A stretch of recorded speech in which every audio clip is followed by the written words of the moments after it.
Le lynx blessé creusait la neige de ses pattes ensanglantées, avec une détermination qui défiait sa propre souffrance et toutes les lois de la nature sauvage.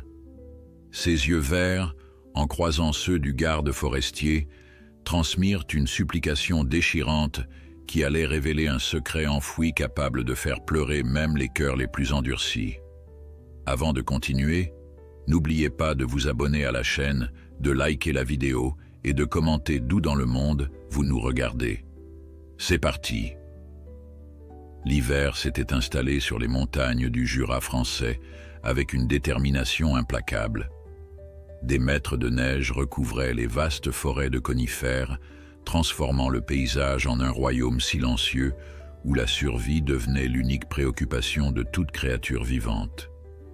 Le thermomètre affichait régulièrement 20 degrés sous zéro, et les rafales de vent glacial rendaient l'air presque irrespirable pour quiconque osait s'aventurer dans cette immensité blanche.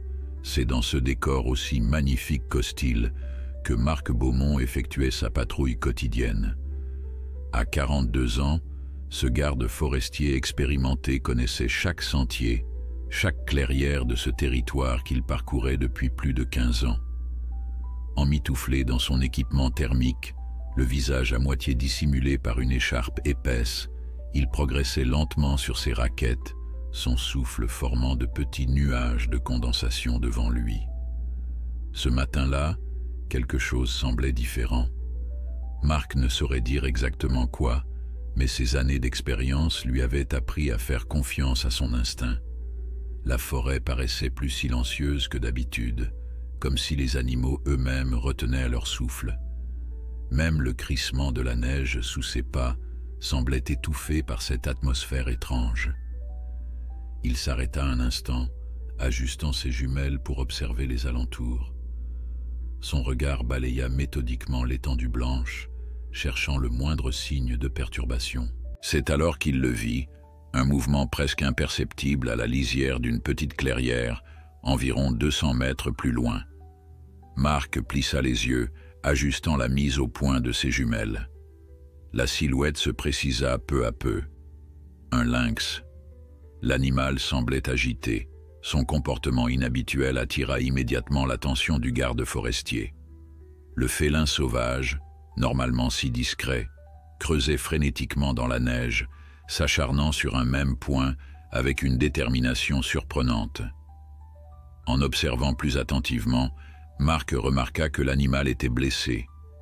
Une traînée de sang tachait son pelage tacheté au niveau de la patte arrière droite, et son déplacement trahissait une boiterie évidente.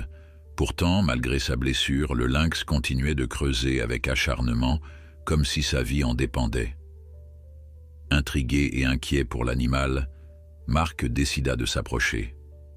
Avec une lenteur calculée, il avança vers la clairière, prenant soin de rester sous le vent pour que son odeur ne trahisse pas sa présence trop rapidement.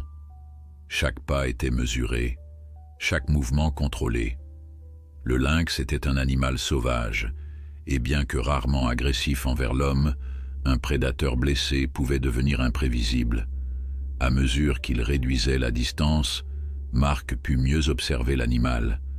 C'était un mâle adulte, probablement âgé de 3 ou 4 ans, au pelage magnifique malgré la souillure du sang. Ses oreilles surmontées de pinceaux noirs caractéristiques se dressaient, attentives au moindre bruit, tandis que ses yeux d'un vert ambré scrutaient alternativement le trou qu'il creusait et les alentours. Marc s'immobilisa à une 50aine de mètres, ne voulant pas effrayer l'animal. Il sortit son appareil photo équipé d'un puissant téléobjectif de son sac à dos et commença à documenter la scène. Ce comportement était suffisamment inhabituel pour mériter d'être rapporté à l'Office national de la chasse et de la faune sauvage. Le lynx s'arrêta soudain de creuser, redressant brusquement la tête. Ses narines frémirent, captant sans doute l'odeur de l'humain malgré les précautions de Marc. Pendant un instant qui sembla s'étirer indéfiniment, l'homme et l'animal se fixèrent. Marc retint son souffle, s'attendant à voir le félin s'enfuir d'un instant à l'autre. Mais contre toute attente, le lynx ne détala pas. Il émit un son étrange, entre le feulement et le miaulement, puis retourna à son activité frénétique, creusant avec encore plus d'ardeur qu'auparavant. Ce comportement défiait tout ce que Marc connaissait de ces animaux habituellement si farouches. « Qu'est-ce que tu cherches, mon grand ?» murmura Marc pour lui-même, fasciné par cette scène surréaliste. Comme s'il répondait à cette question murmurée, le lynx s'arrêta à nouveau et fixa Marc avec une intensité troublante. Puis, à la stupéfaction du garde forestier, l'animal s'écarta légèrement du trou qu'il avait creusé et émit à nouveau ce son plaintif. Marc sentit un frisson qui n'avait rien à voir avec le froid parcourir sa colonne vertébrale. Il avait passé sa vie professionnelle à observer les animaux sauvages, et jamais encore il n'avait été témoin d'un tel comportement. C'était presque comme si le lynx l'invitait à s'approcher. Luttant contre tout bon sens, mais poussé par une curiosité irrésistible, Marc décida de réduire encore la distance. Avec une lenteur délibérée, il avança pas à pas, s'arrêtant à intervalles réguliers pour permettre à l'animal de s'habituer à sa présence. À une quinzaine de mètres, il s'immobilisa. Le lynx le regardait toujours, ses yeux verts semblant transmettre un message silencieux. Puis, l'animal s'écarta encore davantage du trou, boitant visiblement, et s'assit à quelques mètres de là, comme s'il cédait la place. Le cœur battant, Marc s'approcha du trou dans la neige. Ce qu'il vit le figea sur place. Au fond de l'excavation, partiellement recouvert par la neige, se trouvait un petit corps immobile. Un chaton de lynx, à peine âgé de quelques semaines, gisait là, son pelage tacheté presque entièrement blanc de neige. À côté de lui, un second chaton, tout aussi immobile. « Mon Dieu !» souffla Marc, comprenant soudain la détresse de l'animal adulte. Sans hésiter davantage, il posa son sac à dos et s'agenouilla près du trou. Avec délicatesse, il dégagea le premier chaton et l'examina rapidement. Le petit corps était froid mais pas complètement rigide. Marc retira son gant et approcha sa main du museau du chaton. Un souffle ténu, presque imperceptible, effleura sa peau. « Il est vivant !» s'exclama-t-il, sentant une bouffée d'adrénaline le traverser. Il répéta l'opération avec le second chaton. Celui-ci aussi respirait encore, bien que faiblement. Les deux petits étaient en hypothermie sévère, mais toujours en vie. Marc lança un regard vers le lynx adulte qui n'avait pas bougé. L'animal le fixait toujours, ses yeux exprimant une intelligence et une émotion que le garde forestier n'aurait jamais cru possible chez un animal sauvage. Avec des gestes précis et rapides, Marc ouvrit son sac à dos et en sortit son thermos de café chaud. Il vida le contenu, puis enveloppa les deux chatons dans sa veste polaire supplémentaire avant de les placer délicatement dans le thermos, créant ainsi une minuscule capsule de chaleur qui pourrait les maintenir en vie jusqu'à ce qu'il atteigne la station de secours. Tout en travaillant, il parlait doucement, autant pour se rassurer lui-même que pour communiquer avec le lynx adulte qui observait chacun de ses mouvements. « Je vais les aider, je te le promets. Ils sont encore vivants. On va les sauver. » Une fois les chatons sécurisés, Marc se redressa lentement. Il devait maintenant s'occuper du parent blessé.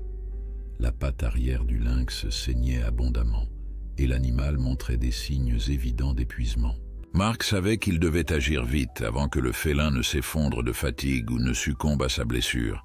Lentement, il tendit la main vers son sac pour en sortir une couverture de survie et un kit de premier secours. Le lynx suivait chacun de ses mouvements, mais ne montrait aucun signe d'agressivité. C'était comme si l'animal comprenait qu'il était là pour l'aider. « Je ne vais pas te faire de mal », murmura Marc en dépliant la couverture. « Laisse-moi regarder cette blessure. » Contre toute attente, le lynx resta immobile lorsque Marc s'approcha davantage. L'homme put constater que la blessure était causée par un piège à mâchoire, probablement posé illégalement par un braconnier. La patte était sévèrement entaillée, l'os probablement fracturé, mais l'animal avait réussi à se libérer du piège lui-même, au prix d'horribles souffrances. La rage envahit Marc à la pensée que quelqu'un avait délibérément posé ce piège cruel. Ces pratiques étaient strictement interdites, et pour cause. Mais il mit sa colère de côté pour se concentrer sur l'animal blessé. Avec des gestes d'une infinie précaution, il réussit à envelopper le lynx dans la couverture de survie, créant une sorte de harnais improvisé qui immobilisait l'animal sans l'étouffer. Le félin, épuisé par sa blessure et par l'effort fourni pour sauver ses petits, se laissa manipuler sans résistance, ses yeux verts ne quittant jamais ceux de Marc. Le garde forestier savait qu'il prenait un risque énorme. Un lynx adulte, même blessé, restait un prédateur dangereux. Mais quelque chose dans le regard de cet animal, une connexion inexplicable, lui donnait la certitude qu'il ne l'attaquerait pas. Portant précautionneusement le lynx enveloppé dans la couverture d'une main et tenant le thermos contenant les chatons de l'autre, Marc entama le trajet de retour vers son véhicule garé à près de 2 kilomètres de là. Chaque pas dans la neige profonde était un défi, mais l'urgence de la situation lui donnait une force qu'il ne se connaissait pas. Tout en marchant, il contacta par radio le centre de soins pour la faune sauvage le plus proche, alertant l'équipe vétérinaire de son arrivée imminente avec 3 lynx en détresse. Le trajet jusqu'au véhicule parut interminable à Marc. Le poids du lynx adulte, bien que l'animal ne soit pas particulièrement massif, une vingtaine de kilos tout au plus, commençait à faire souffrir ses bras. La neige, profonde par endroits, rendait chaque pas laborieux, et le vent qui s'était levé fouettait son visage de cristaux glacés. Pourtant, il ne ralentit pas une seule seconde. De temps à autre, il jetait un coup d'œil au lynx qu'il portait. L'animal semblait avoir compris l'importance de rester calme. Ses yeux, mi-clos à présent, trahissaient son épuisement, mais il restait conscient, observant Marc avec cette même intensité troublante. Quant aux chatons dans le thermos, Marc ne pouvait qu'espérer qu'ils tiendraient jusqu'à leur arrivée au centre de soins. Lorsqu'il aperçut enfin son véhicule de service, un 4x4 robuste adapté aux conditions hivernales extrêmes, Marc poussa un soupir de soulagement. D'une main tremblante d'effort et de froid, il déverrouilla les portes et installa avec précaution le lynx adulte sur la banquette arrière, maintenant la couverture fermement autour de lui pour éviter tout mouvement brusque. Le thermos contenant les chatons fut placé sur le siège passager, calé entre 2 sacs pour éviter qu'il ne bascule pendant le trajet. « On y est presque », murmura Marc, autant pour les lynx que pour lui-même, en mettant le contact. Le moteur rugit dans le silence de la forêt enneigée, et le chauffage se mit rapidement en marche, répandant une chaleur bienvenue dans l'habitacle. Marc conduisit avec prudence mais célérité sur les routes forestières sinueuses, conscient que chaque minute comptait. Il jeta régulièrement des coups d'œil dans son rétroviseur pour s'assurer que le lynx adulte restait calme. Par radio, il maintint le contact avec le centre de soins, les informant de sa progression et de l'état des animaux. À l'autre bout, la voix de Clara Renaud, la vétérinaire spécialisée dans la faune sauvage, lui donnait des instructions précises. « Ne les réchauffe pas trop vite, Marc », conseilla-t-elle. Une remontée trop brutale de la température pourrait être aussi dangereuse que l'hypothermie elle-même. Maintiens l'habitacle tiède, pas chaud. Marc régla le chauffage en conséquence, tout en accélérant légèrement. Le centre de soins se trouvait à 30 km, soit environ 40 minutes de route dans ces conditions. Il consulta sa montre, 10h17. S'il ne rencontrait pas d'obstacle, il y serait avant 11h. Tandis qu'il conduisait, son esprit tournait à plein régime. Le comportement du lynx défait toute logique. Ces félins sauvages étaient connus pour être extrêmement méfiants envers les humains, disparaissant généralement à la moindre perception de présence humaine. Que celui-ci ait non seulement toléré son approche, mais semble l'avoir activement sollicité pour sauver ses petits relevait presque du miracle. Et puis il y avait ce piège. La colère revint, brûlante malgré le froid environnant. Le braconnage était un problème récurrent dans la région, malgré la protection dont bénéficiait le lynx boréal. Marc se promit de retrouver le responsable, même si cela signifiait passer des semaines à arpenter la forêt à la recherche d'autres pièges. À mi-chemin du centre, Marc entendit un faible miaulement provenant du thermos. Son cœur fit un bond. Si l'un des chatons vocalisait, c'était bon signe. Cela signifiait qu'il reprenait des forces. « Tiens bon, petit », dit-il en tapotant doucement le thermos. « On est bientôt arrivé. » Le lynx adulte sur la banquette arrière réagit au miaulement, tentant de se redresser malgré la couverture qui l'enveloppait. Marc lui jeta un coup d'œil rassurant. « Tout va bien, ils sont là. Je m'occupe d'eux, je te le promets. » Comme s'il comprenait ses paroles, le félin se recoucha, mais ses oreilles restèrent dressées, attentives au moindre son émis par ses petits. Après ce qui sembla une éternité, Marc aperçut enfin le panneau indiquant le centre de soins pour la faune sauvage du Jura. Situé dans une ancienne ferme rénovée, le centre était l'un des rares établissements de la région équipés pour traiter les grands prédateurs.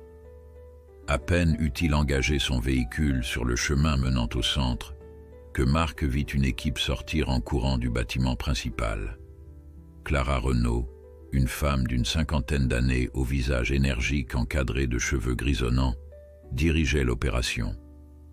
2 assistants l'accompagnaient, portant des brancards adaptés et du matériel médical. Marc stoppa le véhicule et en sortit rapidement, accueillant l'équipe avec soulagement. « Ils sont tous les 3 vivants », annonça-t-il immédiatement. « Les chatons sont dans le thermos, le parent est sur la banquette arrière. Il est blessé à la patte arrière droite. Un piège à mâchoire, certainement illégal. » Clara hocha la tête, son visage trahissant à la fois son professionnalisme et son indignation face à cette information. Elle fit signe à l'un de ses assistants de s'occuper des chatons, tandis qu'elle-même et l'autre assistant se dirigeaient vers la portière arrière. « Sois prudent », avertit Marc. Il a été incroyablement docile jusqu'ici, mais c'est tout de même un lynx sauvage. Clara lui adressa un sourire confiant. « Ce n'est pas mon premier félin, Marc. » Avec des gestes mesurés et experts, elle ouvrit la portière et évalua rapidement la situation. Le lynx, épuisé, leva à peine la tête à son approche. Ses yeux, cependant, cherchèrent immédiatement le thermos que l'autre assistant emportait désormais vers le bâtiment. « Il est inquiet pour ses petits », nota Clara. « Intéressant. Je pense que c'est une femelle, pas un mâle. » Marc se pencha pour mieux observer l'animal. Maintenant qu'il y prêtait attention, les traits du lynx semblaient en effet plus fins, plus féminins que ce qu'il avait initialement supposé. « Tu as raison, » admit-il. « Je n'ai pas pris le temps de vérifier.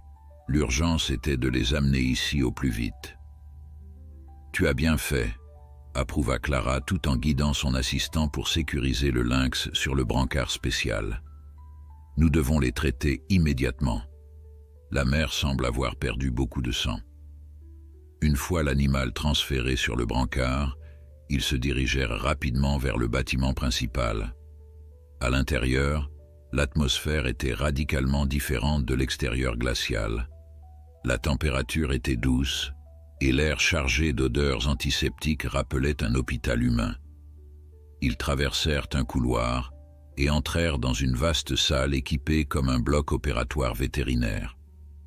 Les chatons avaient déjà été sortis du thermos et placés sous une lampe chauffante, où le second assistant prenait leur constante vitale.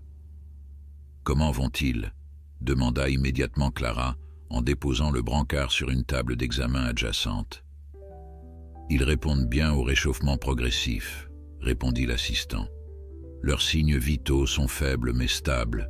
Je leur ai administré une solution glucosée pour combattre l'hypoglycémie. » Clara hocha la tête avec satisfaction avant de se tourner vers le lynx adulte. Avec une dextérité née de l'expérience, elle examina rapidement l'animal, s'attardant particulièrement sur la blessure à la patte. « Fracture ouverte du tibia », diagnostiqua-t-elle. « avec lacération importante des tissus mous. Nous devons opérer immédiatement. Elle se tourna vers Marc qui observait la scène avec inquiétude. Tu as eu raison de l'amener ici. Sans intervention, elle aurait succombé à l'infection ou à l'hémorragie dans les prochaines heures. Vas-tu pouvoir sauver sa patte? Demanda Marc, redoutant la réponse. Clara hésita, son regard professionnel évaluant l'étendue des dégâts. Je ne peux rien promettre, mais je vais faire tout mon possible. Le principal problème est que la fracture date probablement de plusieurs jours. Les tissus sont déjà compromis.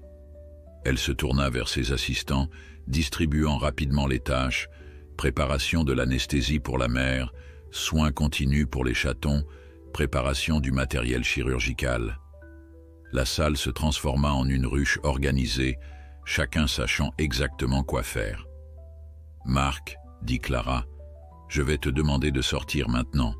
Nous avons besoin d'espace pour travailler. Je te tiendrai informé. » Le garde forestier acquiesça, comprenant la nécessité de laisser les professionnels faire leur travail. Avant de quitter la pièce, il s'approcha une dernière fois du lynx et murmura doucement. « Tu es entre de bonnes mains maintenant. Batte-toi, d'accord? Tes petits ont besoin de toi. » L'animal tourna légèrement la tête vers lui, et Marc aurait juré voir une lueur de compréhension dans ses yeux verts extraordinaires.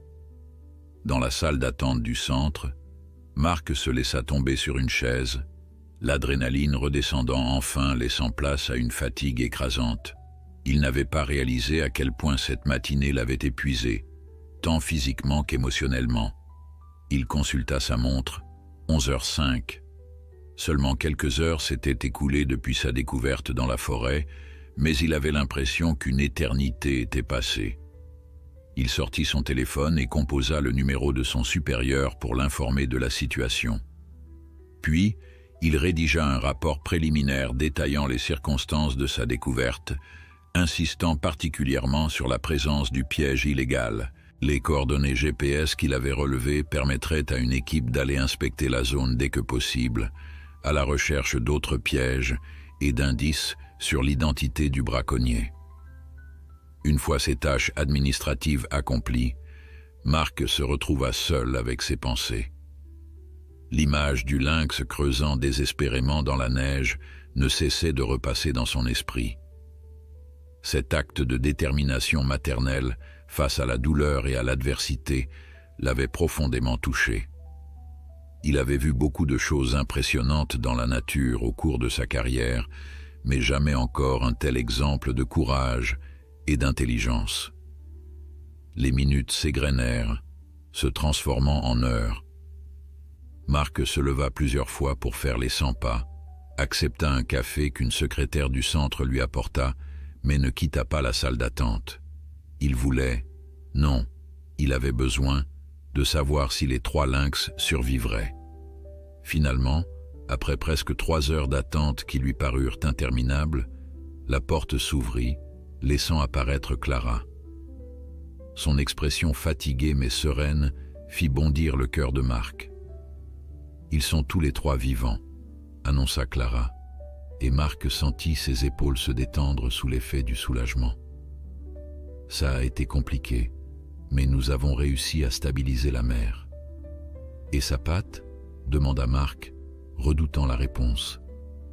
Clara s'assit à côté de lui, passant une main fatiguée dans ses cheveux. « J'ai pu sauver la patte, mais je ne sais pas encore si elle retrouvera pleinement sa mobilité. La fracture était complexe, avec plusieurs fragments osseux. J'ai posé des broches et suturé les tissus, mais seul le temps nous dira si elle pourra à nouveau chasser normalement. » Marc hocha la tête, absorbant ces informations.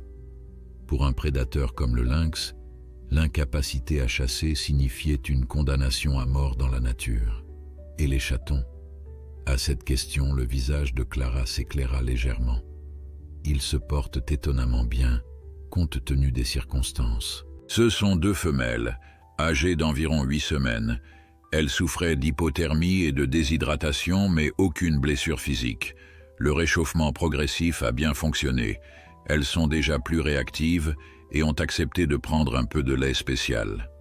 Marc sourit pour la première fois depuis des heures. C'est une bonne nouvelle, Une excellente nouvelle, confirma Clara. Mais nous ne sommes pas encore tirés d'affaire. Les prochaines 48 heures seront critiques, surtout pour la mère. Elle a perdu beaucoup de sang et l'infection avait déjà commencé à s'installer dans la plaie. Je peux les voir? Clara hésita un instant. La mère est encore sous sédation et le restera probablement jusqu'à demain. Mais tu peux jeter un coup d'œil aux chatons si tu veux. Ils sont dans notre nurserie spéciale. Elle le guida à travers un couloir jusqu'à une petite pièce chauffée où plusieurs incubateurs étaient alignés contre le mur. La plupart étaient vides, mais dans l'un d'eux, Marc aperçut 2 minuscules formes tachetées, lovées l'une contre l'autre sur un coussin chauffant. « Elles sont magnifiques », murmura-t-il en s'approchant doucement. Les chatons, bien que toujours faibles, avaient retrouvé une certaine vivacité. L'une d'elles leva la tête à l'approche de Marc, révélant d'immenses yeux bleus, la couleur typique des jeunes lynx avant qu'ils ne prennent leur teinte adulte ambrée. Celle-ci est particulièrement combative, commenta Clara avec un sourire. Elle a essayé de griffer Thomas quand il lui a donné son lait. Comme sa mère, répondit Marc, se rappelant le courage extraordinaire de la lynx adulte. Comment vas-tu les nourrir? La mère pourra-t-elle reprendre ce rôle rapidement? Clara secoua la tête. Pas dans l'immédiat. Nous allons les nourrir au biberon pendant quelques jours, jusqu'à ce que la mère soit suffisamment rétablie. Heureusement, à leur âge, ils commencent déjà à s'intéresser à la viande, ce qui facilitera la transition. Marc observait les chatons avec fascination. Dans la nature, ces petits êtres auraient eu très peu de chances de survivre sans leur mère en pleine forme pour les nourrir et les protéger. Le fait qu'ils soient ici, vivants et en voie de guérison, relevait presque du miracle. « As-tu pensé à des noms ?» demanda soudainement Clara, interrompant ses réflexions. La question prit Marc au dépourvu. « Des noms? Mais ce sont des animaux sauvages, pas des animaux de compagnie. » Clara sourit avec indulgence. « Bien sûr, mais nous devons les identifier d'une manière ou d'une autre pendant leur séjour ici. C'est plus pratique que de dire le chaton numéro 1 ou le petit lynx de l'incubateur 3. » Marc considéra la question. Nommer ces animaux semblait créer un lien qu'il n'était pas sûr de vouloir établir. Après tout, l'objectif était de les réhabiliter et de les relâcher dans la nature, pas de s'y attacher. Mais quelque chose dans les yeux bleus qui le fixait avec curiosité ébranla sa résolution. « La mer pourrait être neige », suggéra-t-il finalement, « puisque c'est dans la neige que je l'ai trouvée. » Clara hocha la tête, approbatrice. « Neige, c'est simple et approprié. Et pour les petites ?» Marc observa les chatons plus attentivement. L'une d'elles, celle aux yeux vifs qu'il observait, avait une marque distinctive sur le front, une tache noire en forme de croissant. « Luna pour celle-ci, » décida-t-il, pointant la chaton au croissant. « Et peut-être Étoile pour sa sœur ?»« Luna et Étoile, » répéta Clara. « Parfait.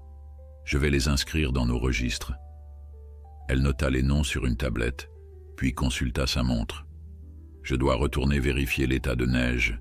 Tu devrais rentrer chez toi, Marc. Tu as l'air épuisé, et il n'y a rien de plus que tu puisses faire ici aujourd'hui. » Marc hésita, réticent à l'idée de partir. « Tu me tiendras au courant s'il y a du nouveau? » « Bien sûr. Je t'appellerai moi-même si quoi que ce soit change, en bien ou en mal. Et n'oublie pas que tu peux repasser demain. » Après un dernier regard au chaton, Marc se résigna à partir. L'idée de rentrer chez lui, de prendre une douche chaude et de manger quelque chose, était soudain très attrayante. Cette journée l'avait vidé de ses forces. Avant de quitter le centre, il passa tout de même jeter un rapide coup d'œil dans la salle de soins intensifs où Neige était maintenue sous surveillance. La lynx semblait minuscule sur la table d'examen, connectée à des moniteurs et perfusions qui lui donnaient un aspect étrangement vulnérable. Sa patte blessée, maintenant bandée et stabilisée par une attelle, reposait légèrement surélevée. Batte-toi, Neige, chuchota Marc. Tes petites ont besoin de toi. Le trajet de retour jusqu'à son domicile dans le petit village de Lamoura fut presque automatique. L'esprit de Marc revenait sans cesse aux images de la journée, le lynx creusant frénétiquement dans la neige, les chatons presque gelés, l'opération, les yeux bleus de Luna fixés sur lui avec cette étrange intelligence. Chez lui, dans la solitude de sa maison en pierre typique du Jura, Marc prit enfin le temps de décompresser. Une douche brûlante chassa le froid qui semblait s'être installé jusque dans ses os, et un repas simple mais nourrissant, une soupe aux légumes accompagnée de fromage local, lui redonna des forces. Le téléphone sonna alors qu'il finissait son repas. C'était son supérieur, Jean Moreau, chef de l'unité territoriale de l'Office national des forêts. « Marc, j'ai lu ton rapport », commença Jean sans préambule. « C'est une affaire sérieuse. Le braconnage de lynx est un délit qui peut coûter très cher à son auteur. »« Je sais, » répondit Marc. « J'ai transmis les coordonnées exactes de l'endroit où j'ai trouvé Neige, je veux dire la femelle lynx. Une équipe pourra-t-elle aller vérifier la zone demain ? C'est déjà en cours, assura Jean. J'ai envoyé Rémi et Sophie cet après-midi, dès réception de ton rapport. Ils ont trouvé 3 autres pièges similaires dans un rayon de 2 km. Tous ont été neutralisés et récupérés comme preuve. Marc sentit la colère monter à nouveau en lui. 3 autres ? C'est un véritable braconnier professionnel. Nous le pensons aussi. Les pièges étaient bien dissimulés et placés stratégiquement près de passages connus des animaux. Ce n'est pas l'œuvre d'un amateur. Rémi a également trouvé des empreintes de bottes, bien que la neige récente les ait partiellement effacées. Avons-nous des suspects potentiels ? Jean soupira à l'autre bout de la ligne. Quelques-uns. Tu connais la région. Certains vieux chasseurs n'ont jamais accepté la protection du lynx. Mais nous n'avons rien de concret pour le moment. La gendarmerie a été informée et collaborera à l'enquête. Marc réfléchit un instant. Le piège qui a blessé Neige était particulièrement cruel. Des mâchoires métalliques avec des dents. Ce type de piège est interdit depuis des décennies. Exactement. Ce qui nous fait penser que nous avons affaire à quelqu'un qui possède du matériel ancien ou qui fabrique ses propres pièges. La conversation se poursuivit quelques minutes, Jean promettant de tenir Marc informé des développements de l'enquête. Après avoir raccroché, le garde forestier resta longtemps assis à sa table, perdu dans ses pensées. L'idée que d'autres animaux puissent tomber dans des pièges similaires le tourmentait. Cette nuit-là, le sommeil fut difficile à trouver. Dans ses rêves agités, Marc revoyait sans cesse le lynx creusant désespérément dans la neige, mais cette fois, il n'arrivait pas à temps pour sauver les chatons. Il se réveilla plusieurs fois en sueur, malgré le froid qui régnait dans sa chambre. À l'aube, après une nuit peu reposante, il se leva avec une seule idée en tête, retourner au centre de soins pour vérifier l'état des 3 lynx. Avant même de prendre son petit déjeuner, il appela Clara. « Je t'attendais, dit-elle, et quelque chose dans sa voix fit se raidir Marc. « Que se passe-t-il? Ils vont bien ?»« Les chatons vont bien, Marc. Ils ont passé une bonne nuit et ont accepté tous leurs biberons. »« Et Neige ?» Il y eut un court silence. « Elle a fait une hémorragie secondaire pendant la nuit. Nous avons dû la réopérer en urgence. Elle est stable maintenant, mais très faible. Les prochaines heures seront déterminantes. » Le cœur de Marc se serra à cette nouvelle. Sans même prendre le temps de déjeuner, il s'habilla rapidement et sauta dans son véhicule. Le trajet jusqu'au centre de soins lui parut interminable, malgré la route plus dégagée que la veille. Les chasse-neige étaient passés pendant la nuit, facilitant la circulation, mais Marc ne pouvait s'empêcher de presser l'accélérateur plus que de raison. En arrivant au centre, il fut immédiatement conduit à l'unité de soins intensifs, où Neige luttait pour sa vie. La lynx était entourée d'appareils médicaux sophistiqués, son corps frêle semblant encore plus vulnérable sous la lumière crue des néons. Clara, qui n'avait visiblement pas dormi de la nuit, se tenait à ses côtés, vérifiant ses constantes avec une attention minutieuse. « Comment va-t-elle » demanda Marc, sa voix à peine audible. Clara leva des yeux fatigués vers lui. « Elle est stable pour le moment. L'hémorragie a été difficile à contrôler. L'un des vaisseaux principaux de sa patte s'était rompu à cause d'une esquille osseuse que nous avions manquée lors de la première intervention. » Marc s'approcha lentement, observant le moniteur cardiaque qui émettait un bip régulier, seul signe rassurant dans ce tableau inquiétant. « Elle a perdu beaucoup de sang, » continua Clara. « Nous avons dû lui faire une transfusion. Heureusement que nous gardons du sang conservé pour ce type d'urgence. Va-t-elle s'en sortir ?» La question était directe, presque brutale, mais Marc avait besoin de savoir. Clara prit un moment avant de répondre, pesant visiblement ses mots. « Je ne peux pas te faire de promesses, Marc. Elle est très faible, mais c'est une battante. Elle a survécu seule avec une blessure grave pendant plusieurs jours, tout en s'occupant de ses petits. Si quelqu'un peut s'en sortir, c'est bien elle. » Marc hocha la tête, acceptant cette réponse prudente mais optimiste. « Et les chatons ?» À cette mention, le visage de Clara s'éclaira légèrement. « Ils sont remarquablement résistants. Viens, je vais te les montrer. » Ils quittèrent la salle de soins intensifs pour se rendre à la nurserie. Luna et Étoile étaient maintenant hors de l'incubateur, installées dans un petit enclos chauffé.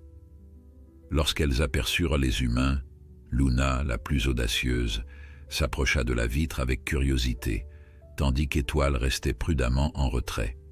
« Elles ont bien mangé ce matin », expliqua Clara. Thomas leur a donné leur premier morceau de viande hachée mélangée au lait spécial. Luna a tout dévoré. Étoile était plus réticente, mais a fini par accepter. Marc observa les deux chatons avec un mélange d'émerveillement et de tendresse. Malgré leur jeune âge, elles manifestaient déjà des personnalités distinctes, Luna exploratrice et confiante, Étoile plus réservée et prudente. « C'est incroyable qu'elles aient survécu, » murmura-t-il. « La nature est pleine de surprises, » répondit Clara. « Ces petites sont nées avec un instinct de survie extraordinaire. » Ils restèrent un moment à observer les chatons, qui s'étaient mis à jouer ensemble, se poursuivant et se roulant dans leur enclos, comme si les événements traumatisants des derniers jours n'avaient jamais eu lieu. « Que va-t-il se passer maintenant ?» demanda finalement Marc. « Je veux dire, si Neige survit, et même si elle ne survit pas, quel est le plan pour les petites ?» Clara s'assit sur un tabouret à proximité, invitant Marc à faire de même. « Idéalement, si Neige récupère complètement, nous les relâcherons ensemble dans quelques mois lorsque les chatons seront assez grands et que la mère sera capable de chasser à nouveau. Et si elle ne récupère pas complètement, si sa patte reste handicapée ?» Le visage de Clara s'assombrit. C'est là que les choses se compliquent. Un lynx qui ne peut pas chasser efficacement n'a aucune chance dans la nature. Dans ce cas, nous pourrions être contraints de la garder en captivité permanente, peut-être dans un centre spécialisé ou un parc zoologique engagé dans la conservation. Et les chatons? Pour eux, tout dépendra de leur développement. À leur âge, ils sont encore suffisamment malléables pour apprendre à survivre sans leur mère, mais cela nécessiterait un programme de réhabilitation spécifique. Nous avons eu quelques succès dans le passé avec des orphelins, mais c'est toujours un défi. Marc absorba ces informations, imaginant les différents scénarios possibles pour cette petite famille. L'idée que Neige puisse finir ses jours en captivité à cause de la cruauté humaine le révoltait, mais il comprenait aussi la réalité biologique. Un prédateur incapable de chasser était condamné. « Je veux aider », dit-il soudainement. « Quoi qu'il arrive, je veux être impliqué dans leur réhabilitation. » Clara sourit, pas vraiment surprise par cette déclaration. « Je m'en doutais. Tu sais, Marc, peu de gens auraient fait ce que tu as fait hier. La plupart auraient simplement signalé la présence du lynx blessé et seraient partis. » Marc haussa les épaules, mal à l'aise face à ce compliment. Je n'ai fait que mon travail. Non, corrigea doucement Clara. Ton travail était de surveiller la forêt, pas de porter un lynx adulte et ses petits à travers 2 kilomètres de neige profonde. Tu as fait bien plus que ton devoir. Avant que Marc puisse répondre, son téléphone vibra dans sa poche. C'était Jean Moreau. « Marc !» dit son supérieur sans préambule. Du nouveau sur l'enquête. Rémi a trouvé des traces de véhicules près de l'un des pièges, et pas n'importe quel véhicule, un vieux modèle de quad, à en juger par l'espacement des roues et la profondeur des empreintes. Cette information fit tilt dans l'esprit de Marc. Un quad ancien? Attends, je connais quelqu'un qui utilise encore ce type d'engin, Marcel Durand, le vieux trappeur qui vit près du col de la Faucille. Exactement, confirma Jean. Durand est déjà sur notre liste de suspects. Il a eu plusieurs avertissements pour braconnage dans le passé, bien que jamais rien d'aussi grave que des pièges à lynx. Qu'allez-vous faire? La gendarmerie va l'interroger aujourd'hui. Ils ont besoin d'un mandat pour fouiller sa propriété, mais ça ne devrait pas poser de problème étant donné les preuves déjà recueillies. Marc sentit un mélange de colère et de satisfaction à l'idée que le coupable puisse bientôt être identifié et puni. Tenez-moi informé, s'il vous plaît. Bien sûr. Et comment vont les lynx? Marc jeta un regard vers la nurserie où Luna et Étoile continuaient leur jeu. Les chatons vont bien, mais la mère est dans un état critique. Après avoir raccroché, Marc passa encore 1 heure au centre, alternant entre la salle de soins intensifs où il veillait sur Neige et la nurserie où il observait les chatons. Clara lui proposa finalement d'aller se reposer, promettant de l'appeler immédiatement si l'état de Neige changeait. « Tu ne peux rien faire de plus ici pour le moment, Marc. Va manger quelque chose et dors un peu. Tu as l'air épuisé. » À contre-cœur, Marc accepta de partir, non sans avoir jeté un dernier regard à Neige. La lynx semblait dormir paisiblement, son flanc se soulevant régulièrement au rythme de sa respiration. De retour chez lui, Marc se força à manger un repas substantiel. Il n'avait rien avalé depuis la veille, puis s'installa dans son salon avec son ordinateur portable. Il commença à rechercher des informations sur la réhabilitation des lynx orphelins, absorbant avidement chaque article scientifique, chaque étude de cas qu'il pouvait trouver. Les heures passèrent sans qu'il s'en rende compte, son esprit entièrement focalisé sur cette quête de connaissances. Il découvrit des programmes en Espagne et en Scandinavie qui avaient réussi à réintroduire des lynx orphelins dans la nature, notant méticuleusement les méthodes employées et les taux de succès. Son téléphone sonna en fin d'après-midi, le tirant de sa concentration. C'était Clara. « Marc !» Sa voix semblait tendue, mais pas alarmée. « Neige s'est réveillée. Elle est faible mais consciente. Je pense que tu devrais venir. » Sans hésiter une seconde, Marc reprit la route vers le centre de soins. En arrivant, il fut conduit directement auprès de Neige. La lynx était effectivement éveillée, ses yeux verts suivant les mouvements du personnel soignant avec une méfiance compréhensible. « Elle a repris connaissance il y a environ 1 heure, » expliqua Clara. « Elle est désorientée, bien sûr, mais ses constantes sont meilleures que ce matin. » Marc s'approcha lentement de la table d'examen. À sa vue, les oreilles de Neige se dressèrent légèrement et il aurait juré voir une lueur de reconnaissance dans son regard. « Bonjour, Neige, » dit-il doucement.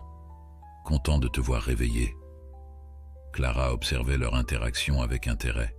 « C'est fascinant, » commenta-t-elle. « On dirait presque qu'elle te reconnaît. »« C'est possible ?» demanda Marc sans quitter Neige des yeux. « Les lynx ont une excellente mémoire, surtout associée aux odeurs. Il est tout à fait possible qu'elle se souvienne de toi comme de la personne qui l'a aidée. » Marc passa les jours suivants à partager son temps entre ses obligations professionnelles et de longues heures au centre de soins. Chaque matin, il effectuait sa patrouille habituelle, désormais particulièrement vigilant quant à la présence éventuelle d'autres pièges. Chaque après-midi, il se rendait auprès de Neige et des chatons, suivant leur évolution avec une attention qui surprenait même ses collègues. Neige se remettait lentement.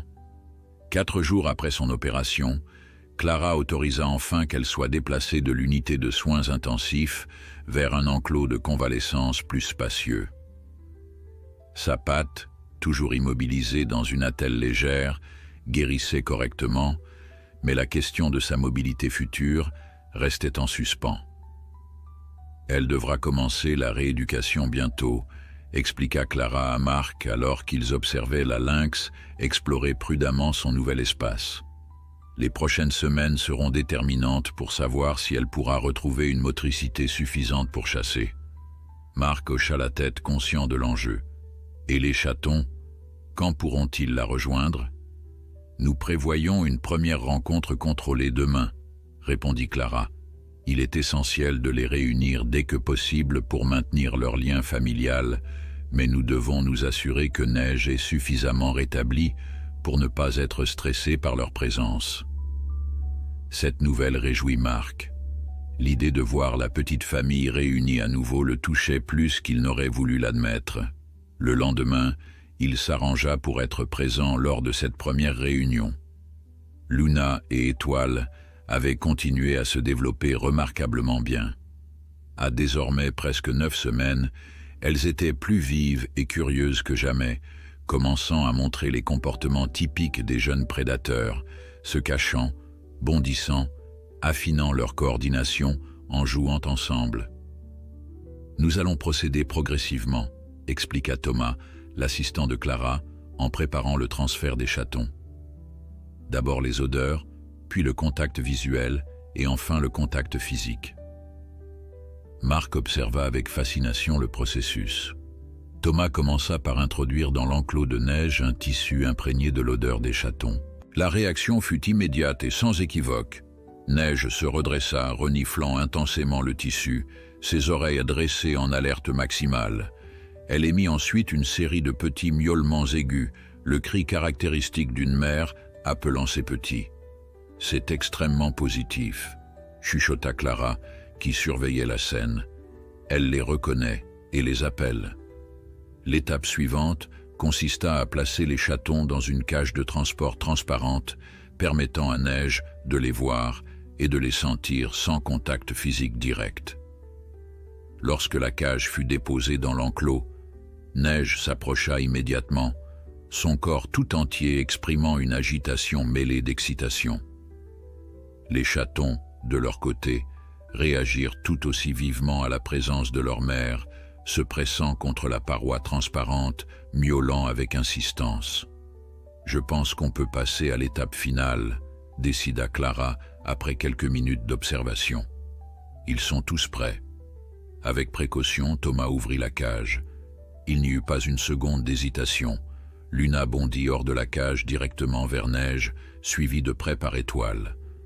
La lynx adulte accueillit ses petits avec une tendresse évidente, les léchant frénétiquement tandis qu'ils se blottissaient contre elle, retrouvant instinctivement leur place sous sa protection.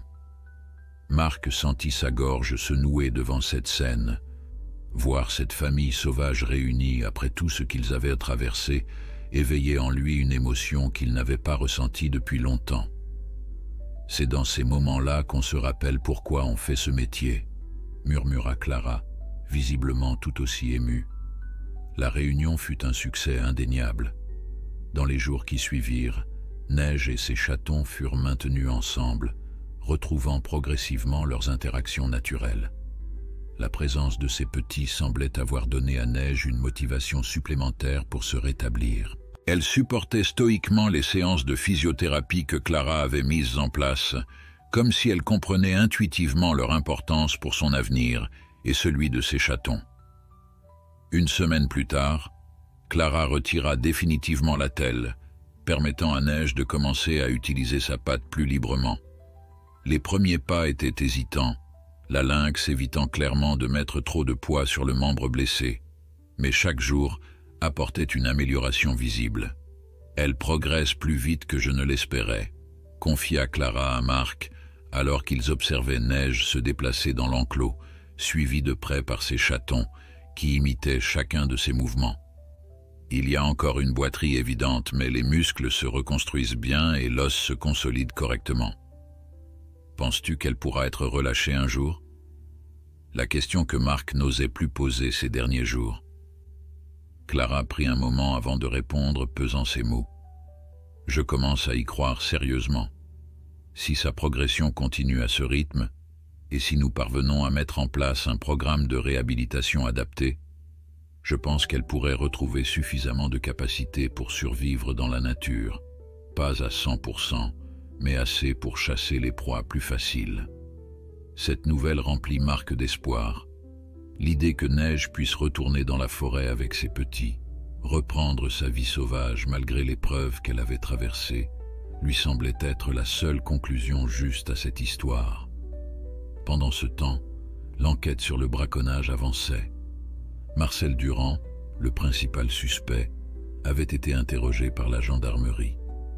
Bien qu'il ait nié toute implication, une perquisition à son domicile avait révélé plusieurs pièges similaires à celui qui avait blessé Neige, ainsi que des peaux d'animaux dont la chasse était strictement réglementée ou interdite. Il va être poursuivi, informa Jean à Marc lors d'un appel téléphonique. Les preuves sont accablantes. Il risque une lourde amende et même une peine de prison, étant donné ses antécédents.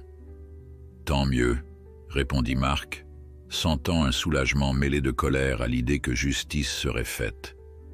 Ces pratiques n'ont plus leur place dans notre époque. Comment vont les lynx? Demanda Jean, sachant combien Marc s'était investi dans leur sauvetage. Ils se remettent bien. Neige, la mère, commence même à remarcher presque normalement. C'est une bonne nouvelle. Tu sais, Marc, ton action a fait du bruit.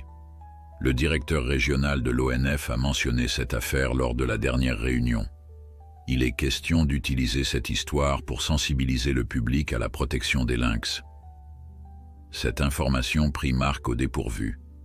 Il n'avait jamais cherché la reconnaissance, considérant simplement qu'il avait fait ce que n'importe qui aurait fait à sa place.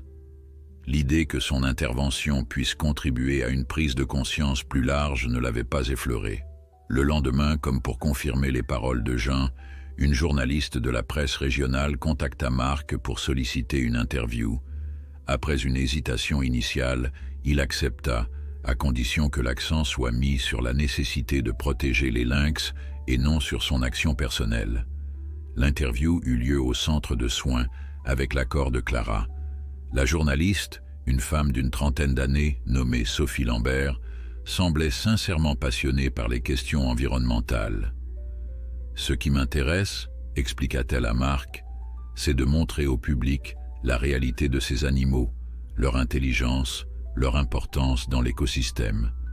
Votre histoire avec cette famille de lynx est l'occasion parfaite de sensibiliser les gens. » Marc accepta de raconter en détail sa découverte dans la forêt, la façon dont Neige l'avait presque appelé à l'aide, la découverte des chatons, le sauvetage périlleux à travers la neige. Sophie prenait des notes, visiblement touchée par ce récit. Ils se rendirent ensuite près de l'enclos où la petite famille se reposait. Neige, toujours méfiante envers les étrangers, se tenait à distance, mais Luna, fidèle à sa nature curieuse, s'approcha de la vitre pour observer les visiteurs. « Ils sont magnifiques », murmura Sophie en prenant quelques photos. « Combien de personnes dans notre région ont déjà aperçu un lynx dans la nature? Très peu.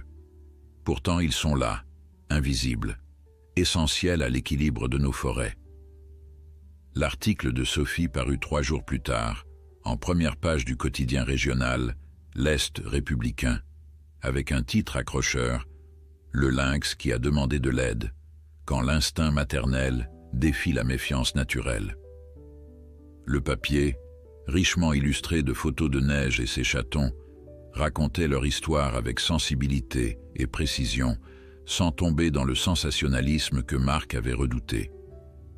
L'impact fut immédiat et dépassa toutes les attentes. Dès le lendemain, le centre de soins fut inondé d'appels téléphoniques, journalistes nationaux souhaitant approfondir le sujet, particuliers émus offrant des dons, écoles demandant des visites pédagogiques. L'histoire avait touché une corde sensible auprès du public. Je n'avais pas prévu ça, avoua Clara à Marc, dépassée par cette soudaine attention. Nous avons reçu plus de dons en 2 jours que lors des 6 derniers mois combinés. Marc lui-même fut surpris par l'ampleur de la réaction. Son téléphone ne cessait de sonner, au point qu'il dut le mettre en silencieux pendant ses patrouilles. Même Jean, son supérieur, semblait impressionné. Le directeur régional a été contacté par le ministère de l'Écologie, l'informa-t-il. Ils envisagent d'utiliser cette histoire dans une campagne nationale de sensibilisation à la protection des espèces menacées. Si cette notoriété soudaine mettait Marc mal à l'aise, il n'avait jamais recherché les projecteurs. Il reconnaissait néanmoins les bénéfices potentiels pour la cause de la protection des lynx. Chaque interview, chaque reportage était une occasion de sensibiliser le public à l'importance de ces prédateurs discrets et à la menace que représentait le braconnage. Pendant ce temps, au centre de soins, Clara et son équipe avaient élaboré un programme de réhabilitation complet pour Neige et ses chatons. La phase initiale, axée sur la guérison physique, touchait à sa fin. Neige marchait désormais presque normalement, même si une légère boiterie persistait lorsqu'elle était fatiguée. Nous devons maintenant passer à l'étape cruciale, expliqua Clara lors d'une réunion à laquelle Marc avait été convié. La réadaptation à la chasse.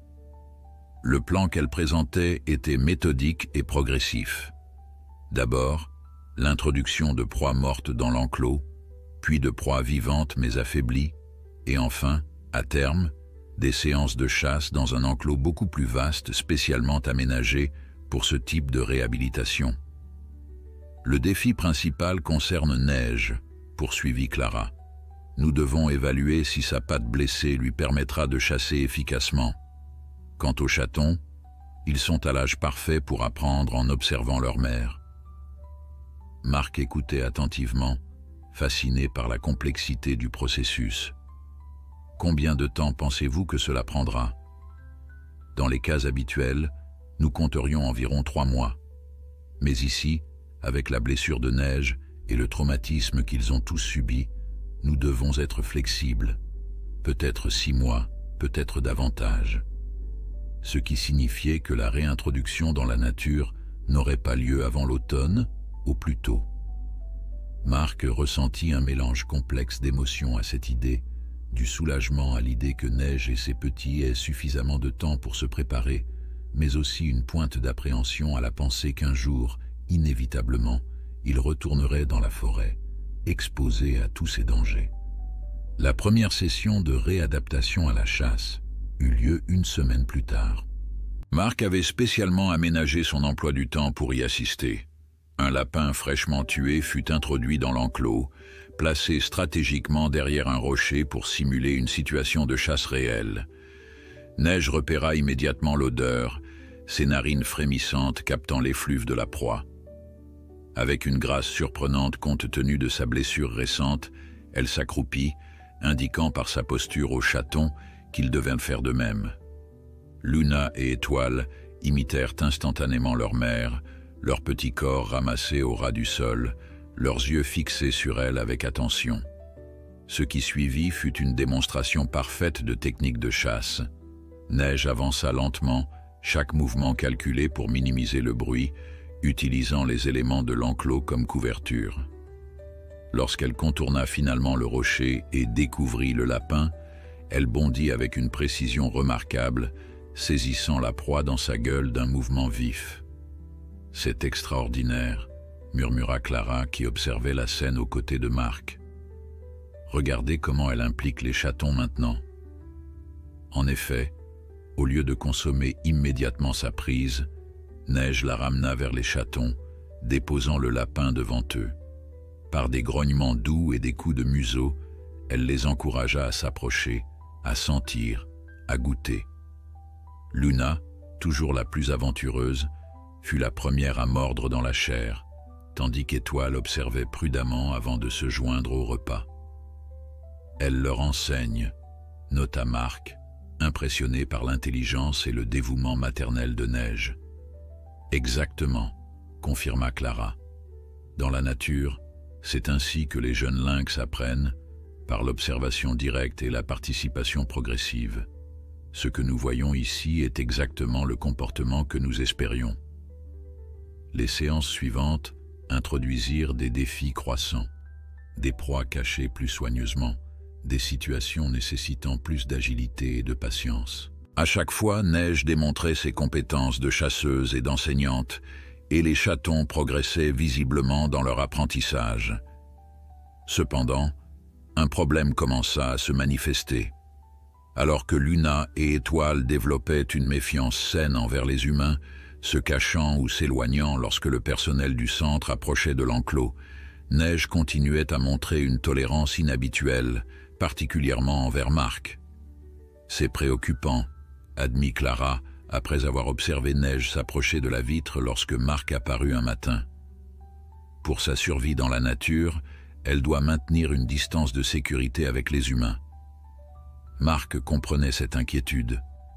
Le lien particulier qui semblait s'être formé entre lui et la lynx, bien que touchant, pouvait constituer un danger pour elle si elle était relâchée. Un lynx trop habitué à la présence humaine pourrait s'approcher des zones habitées, créant des situations potentiellement dangereuses tant pour l'animal que pour les personnes. « Que suggères-tu » demanda-t-il, conscient que la solution ne lui plairait probablement pas. Clara hésita avant de répondre, choisissant ses mots avec soin. « Je pense que tu devrais réduire progressivement tes visites, Marc. Et lorsque tu viens, il serait préférable que tu restes hors de vue de Neige. » Bien que rationnellement il comprit la nécessité de cette décision, Marc ne put s'empêcher de ressentir un pincement au cœur. L'idée de s'éloigner volontairement de Neige et des chatons, après tout ce qu'ils avaient traversé ensemble, était plus difficile qu'il ne l'aurait imaginé. « Tu as raison », concéda-t-il finalement. « Leur bien-être doit passer avant tout. » Dans les semaines qui suivirent, Marc respecta scrupuleusement ce nouveau protocole, limitant ses visites et restant dans des zones où les lynx ne pouvaient le voir ni le sentir. Clara lui fournissait des rapports détaillés sur leurs progrès, accompagnés de photos et occasionnellement de vidéos, mais ce n'était pas pareil. Pendant cette période, l'affaire du braconnage connut son dénouement judiciaire. Marcel Durand fut condamné à 6 mois de prison ferme et une lourde amende, une sentence considérée comme exemplaire par les associations de protection de la nature. Lors du procès, les photos de Neige blessée et de ses chatons presque morts de froid avaient visiblement ému le tribunal, contribuant à la sévérité de la peine. Un matin de fin avril, près de 3 mois après le sauvetage, Clara appela Marc avec une nouvelle excitante. « Nous sommes prêts à passer à l'étape suivante », annonça-t-elle. « Demain, nous transférons la famille dans notre enclos de réhabilitation avancée. » Cet enclos, situé à plusieurs kilomètres du centre principal, dans une zone forestière isolée, s'étendait sur près de 2 hectares, entièrement clôturé mais reproduisant fidèlement l'habitat naturel des lynx. Là-bas, Neige et ses chatons auraient l'espace nécessaire pour affiner leur technique de chasse dans des conditions proches de la réalité, avec des proies vivantes et un minimum d'intervention humaine. Le transfert vers l'enclos de réhabilitation avancée représentait une étape cruciale. Clara avait minutieusement planifié l'opération pour minimiser le stress des animaux. Marc, malgré le protocole de distanciation établi, avait été autorisé à assister au processus, à condition de rester en retrait, invisible pour les lynx. L'aube se levait à peine lorsque l'équipe du centre se mit en mouvement. Neige et ses chatons furent d'abord légèrement sédatés, juste assez pour réduire leur anxiété pendant le transport, mais pas suffisamment pour les plonger dans un sommeil profond. Puis ils furent placés dans des cages de transport spéciales, conçues pour offrir obscurité et sécurité. Le trajet dure environ 40 minutes, expliqua Clara à Marc, tandis que les cages étaient chargées dans un véhicule spécialement aménagé. Nous essayons de maintenir le bruit et les vibrations au minimum. Leur stress est déjà considérable. Marc observa le chargement depuis sa position en retrait, le cœur serré à l'idée de la confusion que devaient ressentir les lynx. Malgré tous les efforts pour rendre le processus aussi doux que possible, il s'agissait néanmoins d'une expérience traumatisante pour des animaux sauvages. Le convoi, 2 véhicules du centre suivis par celui de Marc, s'engagea sur les routes forestières, progressant lentement pour éviter les secousses. Au bout d'une quarantaine de minutes, ils atteignirent une clairière où une simple cabane en bois servait de poste d'observation. Au-delà s'étendait l'enclos, invisible depuis la route, ses hautes clôtures camouflées par la végétation naturelle. « Voici l'entrée principale », indiqua Clara en désignant un sas de sécurité construit dans la clôture. « À partir de maintenant, toute intervention humaine sera réduite au strict minimum. Des caméras discrètes nous permettront d'observer leur comportement sans perturber leur réadaptation. » L'équipe procéda au transfert des cages vers le sas d'entrée. Une fois tout en place, Clara fit signe à tous de se retirer dans la cabane d'observation. De là, via une tablette connectée aux caméras, ils pourraient assister à la libération des lynx dans leur nouvel environnement. « Nous ouvrons les cages à distance », expliqua-t-elle en manipulant une application sur la tablette. Cela évite toute association entre l'ouverture des cages et la présence humaine. Sur l'écran, ils virent les portes des cages s'ouvrir simultanément. Pendant plusieurs minutes, rien ne se passa. Les lynx, méfiants, restaient tapis à l'intérieur. Puis, lentement, le museau de Neige apparut à l'entrée de sa cage. Avec une prudence extrême, elle émergea complètement, ses oreilles dressées captant le moindre son, ses narines dilatées, analysant les odeurs nouvelles. Elle fit quelques pas hésitants, testant le terrain, puis émit un miaulement doux, un appel à ses petits. Dans leurs cages respectives, Luna et Étoile réagirent immédiatement. Luna fut la première à sortir, bondissant presque avec excitation, tandis qu'Étoile suivait plus prudemment. Une fois réunis, les 3 lynx restèrent groupés, Neige au centre, protégeant ses chatons de son corps, tandis qu'elle évaluait cet environnement inconnu. Puis, graduellement, elle commença à explorer, s'aventurant pas à pas dans l'enclos, suivie de près par Luna et Étoile. « C'est parfait », murmura Clara, les yeux rivés sur l'écran.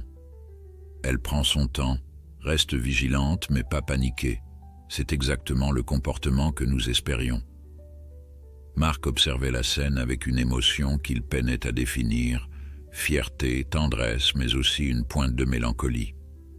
Ces animaux, qu'il avait sauvés dans des circonstances si dramatiques, faisaient maintenant un pas de plus vers leur retour à la vie sauvage, s'éloignant inexorablement de lui.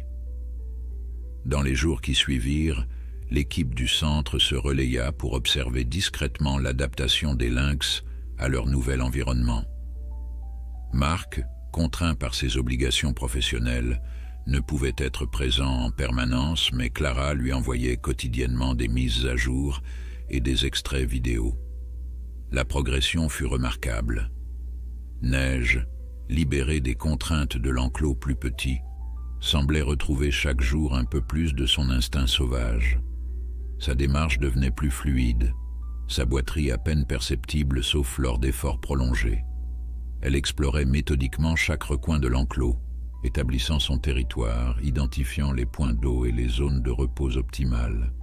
Les chatons, désormais âgés de presque 3 mois, grandissaient à vue d'œil. Leur pelage prenait progressivement la coloration adulte plus uniforme, tandis que leurs taches juvéniles s'estompaient légèrement. Leur comportement évoluait également, moins de jeux innocents, plus de simulations de chasse, imitant les techniques que leur mère leur enseignait patiemment. 2 semaines après le transfert, Clara introduisit les premières proies vivantes dans l'enclos, des lapins spécialement élevés pour ce programme.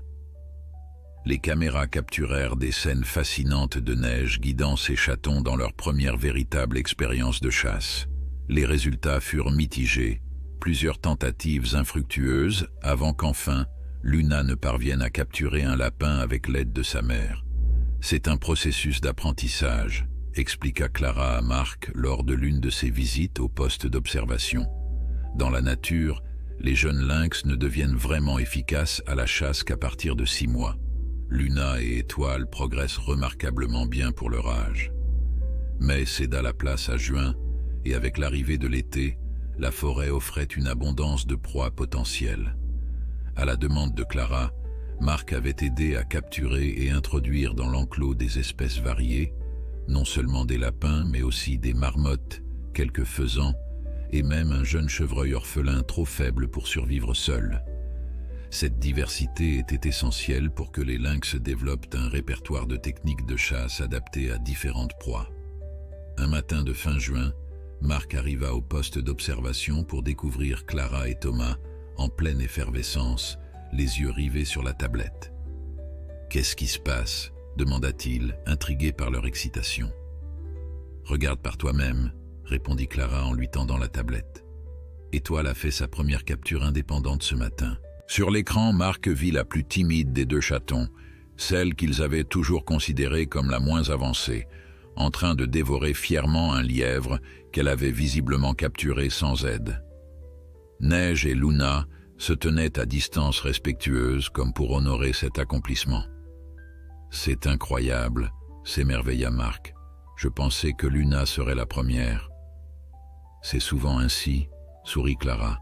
« Les plus discrets observent, apprennent en silence et parfois nous surprennent.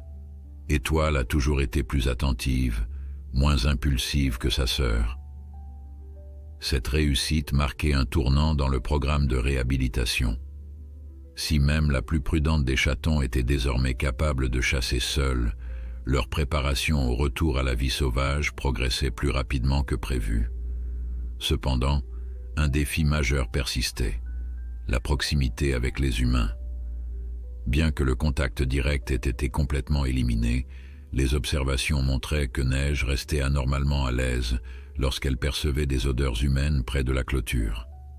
Luna et Étoile, en revanche, avaient développé une méfiance appropriée, se cachant immédiatement au moindre signe de présence humaine. « Nous devons intensifier le conditionnement négatif », décida Clara lors d'une réunion d'évaluation. « Neige doit apprendre à associer les humains avec des expériences désagréables avant sa libération. » Marc grimaça à cette idée, mais il en comprenait la nécessité. « Comment procéderez-vous ? » Des stimuli sonores déplaisants, des odeurs repoussantes, placées stratégiquement au point où nous avons détecté sa curiosité envers les humains. Rien de cruel, mais suffisamment désagréable pour créer une aversion durable. Le programme fut mis en place dès le lendemain. Chaque fois que Neige s'approchait trop de la clôture ou manifestait un intérêt pour des odeurs humaines, des bruits soudains ou des jets d'eau étaient activés à distance. Sa réaction initiale fut la confusion, puis progressivement une méfiance accrue. « Ça fonctionne », confirma Clara après une semaine de ce régime. Elle commence à éviter activement les zones associées aux humains. Si rationnellement Marc savait que c'était pour le bien de Neige, émotionnellement, il ne pouvait s'empêcher de ressentir une certaine tristesse. Le lien spécial qu'il avait ressenti avec elle, cette connexion qui l'avait poussé à lui faire confiance dans la neige ce jour fatidique, était délibérément brisée pour assurer sa survie future. Juillet apporta une chaleur inhabituelle dans le Jura, transformant la forêt. Dans l'enclos, les lynx adaptèrent leur comportement, devenant plus nocturnes, chassant principalement à l'aube et au crépuscule. Les chatons n'en étaient plus vraiment.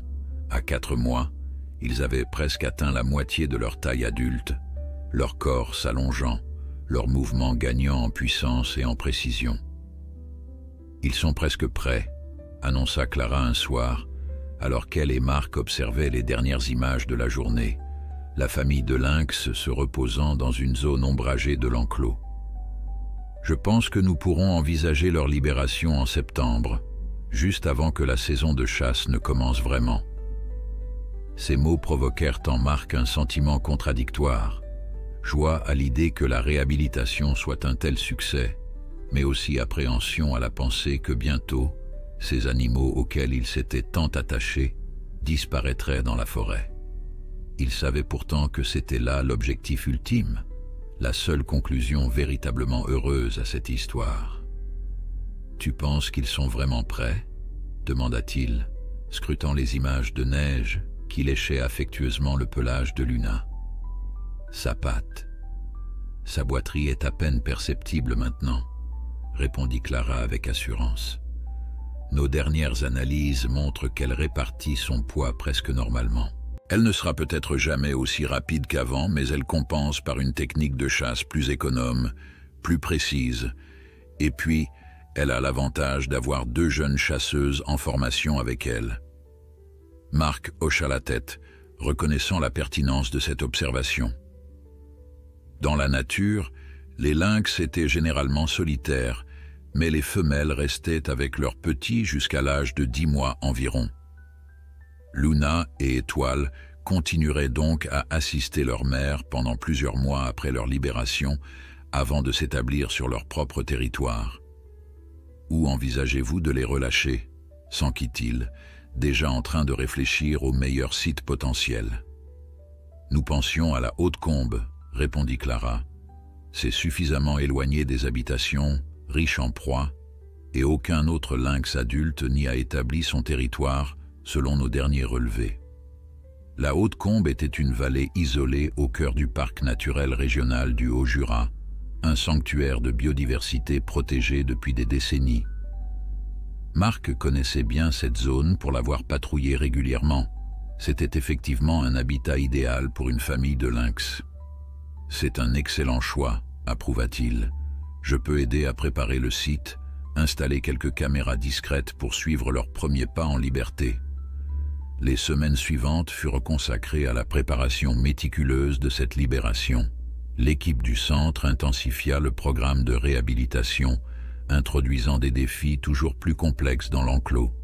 Des systèmes de distribution aléatoire de nourriture furent installés pour habituer les lynx à l'imprévisibilité de la chasse en milieu naturel.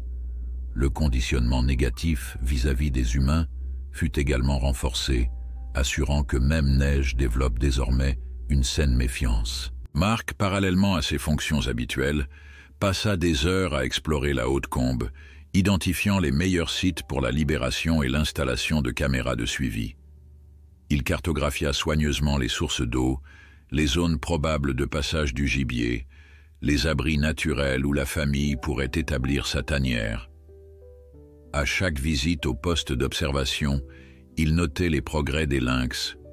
Luna et Étoile, désormais âgés de presque 5 mois, ressemblaient de plus en plus à des adultes miniatures.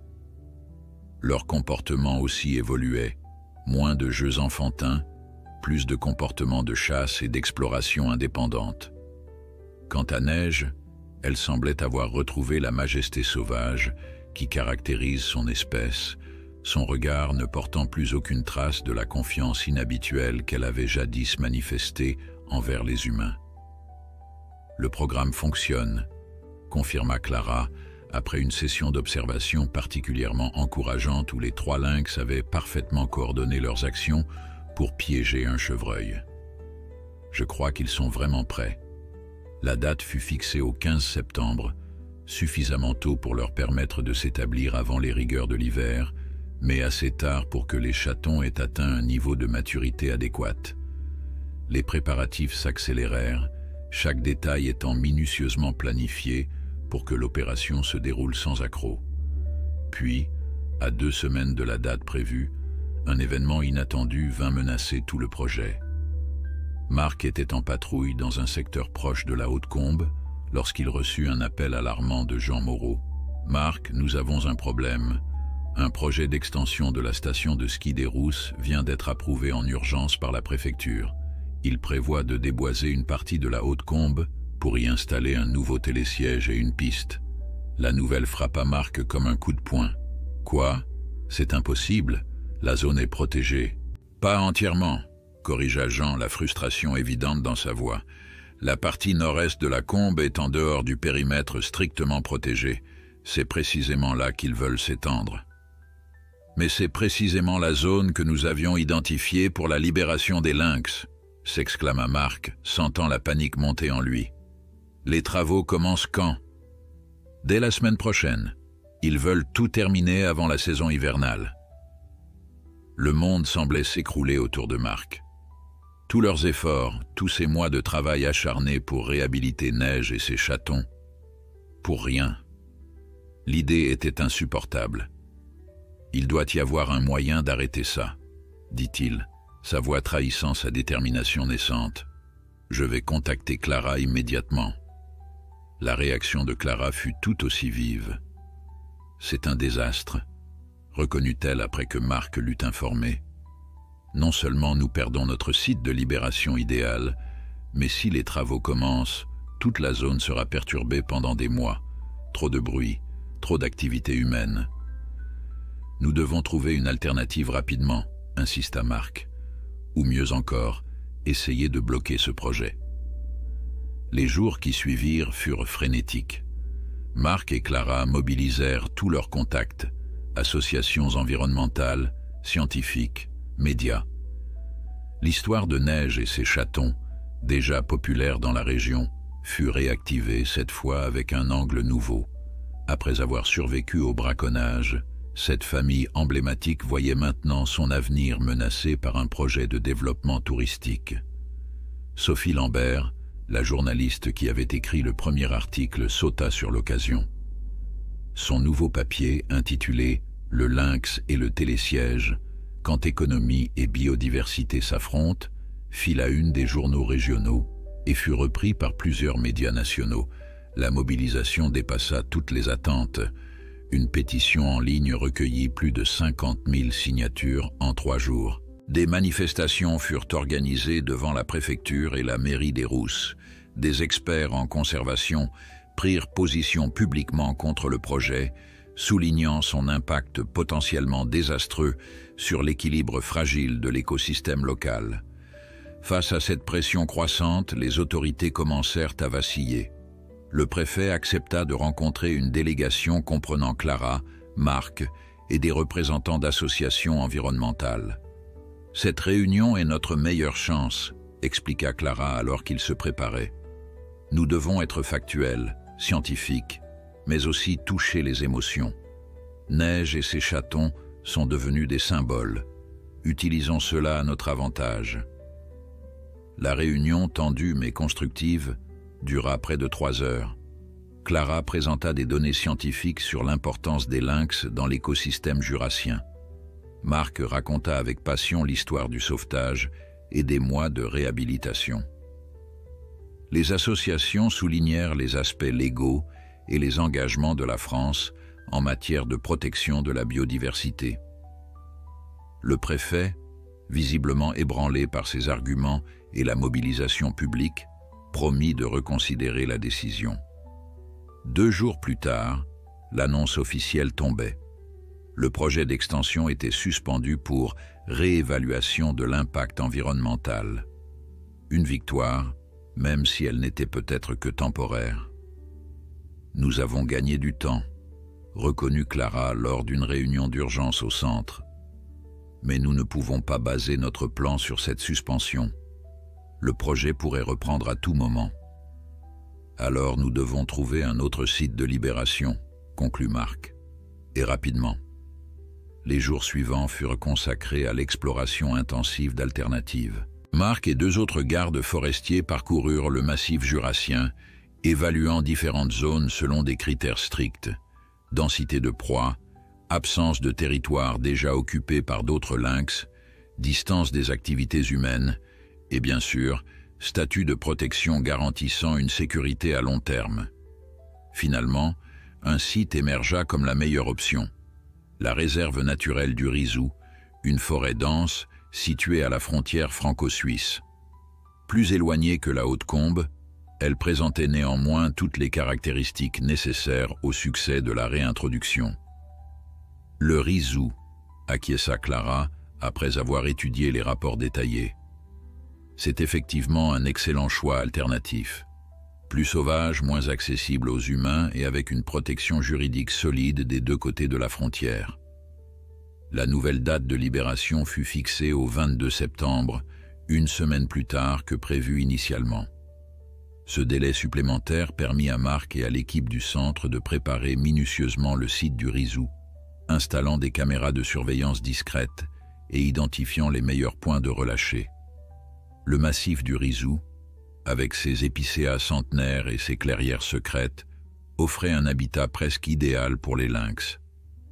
Ces falaises calcaires parsemées de grottes naturelles fourniraient d'excellents abris, tandis que l'abondance de cervidés et de petits mammifères garantirait des ressources alimentaires suffisantes. La frontière franco-suisse traversant la forêt assurait également une protection renforcée, les deux pays ayant des lois strictes concernant cette réserve naturelle. Je pense que c'est finalement un meilleur choix que la Haute-Combe, admit Clara alors qu'elle et Marc parcouraient le site une dernière fois, 2 jours avant la libération prévue. Plus isolé, plus sauvage, exactement ce dont Neige et les petites ont besoin. Marc acquiesça, ses yeux scrutant la forêt dense qui s'étendait devant eux. Oui, mais également plus difficile à surveiller. Nous aurons moins de données sur leur adaptation. C'est le prix de leur véritable liberté, répondit doucement Clara. À un certain point, nous devons simplement leur faire confiance et les laisser vivre leur vie sauvage. Ces mots résonnèrent profondément en Marc. Pendant tous ces mois, il avait suivi chaque étape du développement de cette famille de lynx, s'était inquiété pour eux, avait célébré leur progrès. L'idée de les abandonner à la forêt, même en sachant que c'était la meilleure chose pour eux, provoquait en lui un sentiment de vide qu'il n'avait pas anticipé. La veille du grand jour, Marc ne put trouver le sommeil.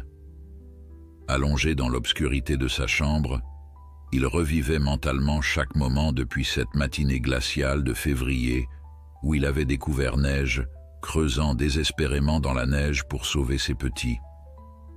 Le chemin parcouru semblait à la fois immense et incroyablement court. Au petit matin, il arriva au centre de réhabilitation avant même l'équipe de Clara. Le soleil se levait à peine, baignant l'enclos d'une lumière dorée.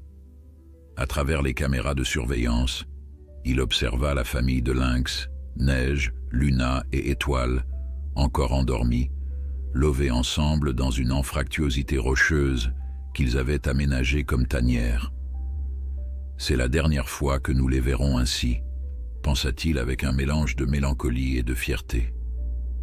L'équipe de Clara arriva peu après, accompagnée d'un vétérinaire et de 2 assistants spécialisés dans le transport d'animaux sauvages. Le protocole était précis. Les lynx seraient légèrement sédatés, placés dans des cages de transport spéciales, puis amenés au site de libération dans la réserve du Rizou, où ils seraient relâchés ensemble, une fois pleinement réveillés. « Tout est prêt », confirma Clara, après avoir vérifié l'équipement une dernière fois. « Commençons par la sédation à distance. » Utilisant des fusils à fléchettes hypodermiques de précision, le vétérinaire administra à chacun des lynx une dose soigneusement calculée de sédatifs. L'effet fut rapide mais doux, les animaux se levèrent, désorientés, firent quelques pas chancelants avant de s'affaisser doucement sur le sol, toujours conscients mais incapables de réagir avec leur vivacité habituelle. L'équipe entra alors dans l'enclos pour la première fois depuis des mois. Avec des gestes précautionneux, ils placèrent chaque lynx dans une cage de transport tapissée de matériaux doux. Neige, malgré la sédation, suivait leurs mouvements de ses yeux mi-clos, particulièrement lorsqu'il manipulait ses chatons. « Elle est toujours aussi protectrice », nota Clara en refermant délicatement la cage de la mère lynx. « C'est bon signe pour leur survie en liberté. » Les cages furent chargées dans un véhicule spécialement aménagé, maintenu à température constante pour éviter tout stress supplémentaire aux animaux. Marc monta à l'avant, aux côtés de Clara qui conduisait, tandis que le vétérinaire resta à l'arrière pour surveiller les lynx pendant le trajet. Le convoi, 3 véhicules au total, quitta le centre de réhabilitation sous un ciel d'un bleu limpide, typique des belles journées de septembre dans le Jura. Le trajet jusqu'au Rizou prendrait environ 1h30, empruntant d'abord des routes départementales puis des chemins forestiers de plus en plus étroits. « Nerveux ?» demanda Clara à Marc, notant son silence inhabituel. Un peu, admit-il. C'est idiot, n'est-ce pas? C'est pour ça que nous avons travaillé si dur et pourtant... Ce n'est pas idiot du tout, le rassura-t-elle. Tu as développé un lien spécial avec eux, particulièrement avec Neige. C'est naturel de s'inquiéter, de se demander comment ils s'en sortiront. Marc hocha la tête, reconnaissant envers Clara pour sa compréhension. C'est comme laisser partir ses enfants, d'une certaine façon. On sait qu'ils sont prêts, qu'ils doivent vivre leur propre vie, mais on ne peut s'empêcher de s'inquiéter. Le reste du trajet se déroula dans un silence contemplatif, chacun absorbé dans ses propres pensées. Finalement, après avoir parcouru un dernier tronçon particulièrement chaotique, ils atteignirent une petite clairière au cœur de la réserve, le site choisi pour la libération. « Nous y sommes », annonça Clara en coupant le moteur. Le point idéal, suffisamment éloigné des sentiers de randonnée, proche d'un point d'eau, et avec plusieurs abris naturels à proximité immédiate. L'équipe déchargea précautionneusement les cages, les disposant côte à côte dans la clairière. Le vétérinaire vérifia l'état des lynx. Les effets de la sédation commençaient à se dissiper, parfaitement selon le timing prévu. Dans une vingtaine de minutes, ils seraient suffisamment alertes pour être libérés. Marc prit ce temps pour absorber l'environnement, s'assurant une dernière fois que tout était optimal. La forêt qui les entourait était ancienne et dense, offrant protection et mystère. Des traces de passage de cerfs et de chevreuils étaient visibles dans la mousse humide. Un ruisseau murmurait à proximité, fournissant une source d'eau fraîche permanente. Oui, c'était bien l'endroit parfait. « Il est temps », annonça finalement Clara, après avoir consulté le vétérinaire. « Marc, voudrais-tu faire l'honneur d'ouvrir les cages ?» Cette proposition inattendue prit Marc au dépourvu. « Moi ? Mais je pensais que le protocole exigeait une ouverture à distance, sans présence humaine visible. » Clara sourit doucement. « C'est vrai. Mais étant donné les circonstances exceptionnelles et ton rôle dans toute cette histoire, nous pensons que c'est approprié. De plus, le conditionnement négatif a bien fonctionné. Ils ne t'associeront plus à quelque chose de positif. » Ému par ce geste symbolique, Marc accepta. L'équipe se retira à la lisière de la clairière, laissant Marc seul face aux 3 cages. Il s'accroupit devant elle, observant une dernière fois ces animaux extraordinaires. Neige était maintenant pleinement alerte, ses yeux verts fixés sur lui, sans la moindre trace de la confiance qu'elle lui avait jadis témoignée. C'était bien ainsi. Cette méfiance était son meilleur bouclier contre les dangers humains. Luna et Étoile, dans leurs cages respectives, montraient également des signes d'agitation croissante, prêtes à bondir vers la liberté. « Bonne chance », murmura Marc, sachant que ces mots étaient plus pour lui que pour eux. Puis, d'un geste délibéré, il déverrouilla les 3 cages simultanément et recula rapidement de plusieurs mètres. Pendant un moment, rien ne se passa. Puis, prudemment, Neige émergea de sa cage, reniflant l'air, ses oreilles pivotant pour capter le moindre son. Elle fit quelques pas hésitants dans la clairière, analysant visiblement ce nouvel environnement. Luna fut la suivante à sortir avec son impétuosité caractéristique, tandis qu'Étoile, fidèle à sa nature plus réservée, resta quelques instants supplémentaires dans la sécurité relative de sa cage avant de rejoindre sa famille. Les 3 lynx restèrent groupés au centre de la clairière, Neige positionnée légèrement devant ses chatons en posture protectrice. Ils semblaient ignorer complètement les humains à la lisière des arbres, entièrement focalisés sur l'évaluation de leur nouvel environnement. Puis, dans un mouvement d'une grâce fluide qui ne trahissait plus aucune trace de sa blessure passée, Neige s'élança vers la forêt.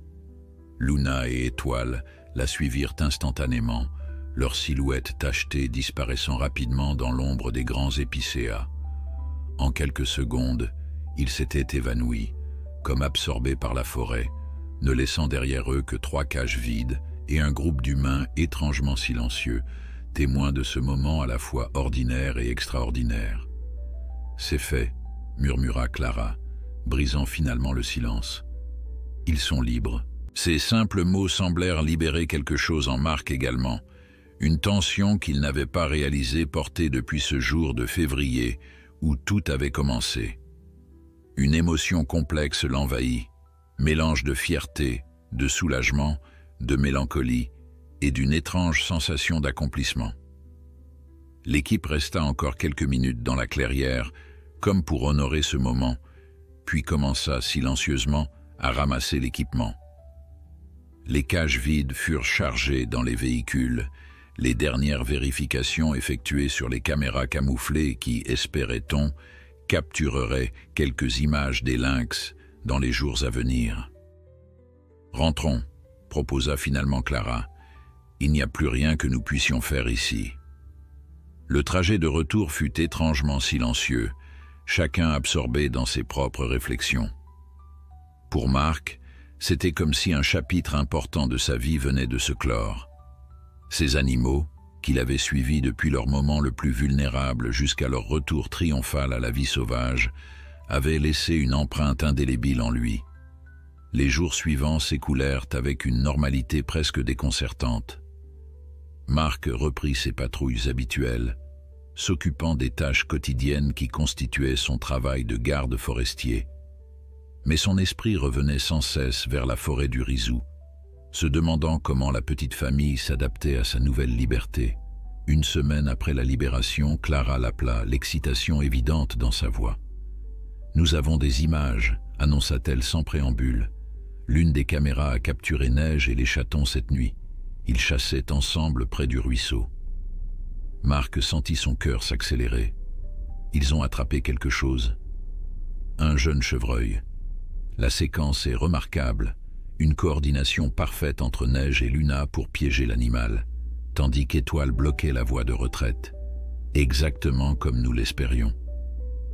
Cette nouvelle apporta à Marc un soulagement immense. La première semaine était critique pour des animaux réintroduits dans la nature. Le fait qu'ils chassaient déjà avec succès était le meilleur indicateur possible de leur adaptation. Les semaines suivantes apportèrent d'autres observations encourageantes. Les caméras captèrent occasionnellement la famille, toujours ensemble, explorant progressivement un territoire plus vaste. Neige semblait avoir établi son domaine principal autour d'une zone rocheuse, offrant plusieurs cavités idéales comme tanières, à environ 2 km du point de libération.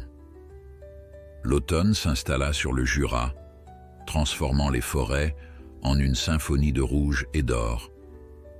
Marc commença à inclure le secteur du Rizou dans ses patrouilles régulières, non pas dans l'espoir d'apercevoir les lynx. Il savait combien ces animaux étaient discrets, mais simplement pour se sentir plus proche d'eux, pour marcher sur le même sol, respirer le même air. Un jour d'octobre, alors qu'il inspectait une zone près d'une falaise calcaire, il découvrit des indices indéniables de leur présence, des empreintes fraîches dans la boue près d'un point d'eau, et plus loin, partiellement dissimulée sous des feuilles, une cache typique des lynx contenant les restes d'un lièvre. Ces signes, bien que modestes, lui procurèrent une joie disproportionnée. Ils confirmaient ce que les caméras suggéraient déjà. Neige et ses chatons ne se contentaient pas de survivre, ils prospéraient. Novembre apporta les premières neiges, légères et éphémères, simple prélude à l'hiver rigoureux qui s'annonçait. Clara, qui continuait à coordonner le suivi à distance des lynx, partagea avec Marc une nouvelle observation intéressante. Les caméras montrent que Luna commence à s'aventurer seule plus fréquemment, expliqua-t-elle. C'est plutôt que prévu. Normalement, les jeunes lynx restent avec leur mère jusqu'à l'âge de 10 mois environ. Elle n'a que 7 mois, mais elle montre déjà des signes d'indépendance.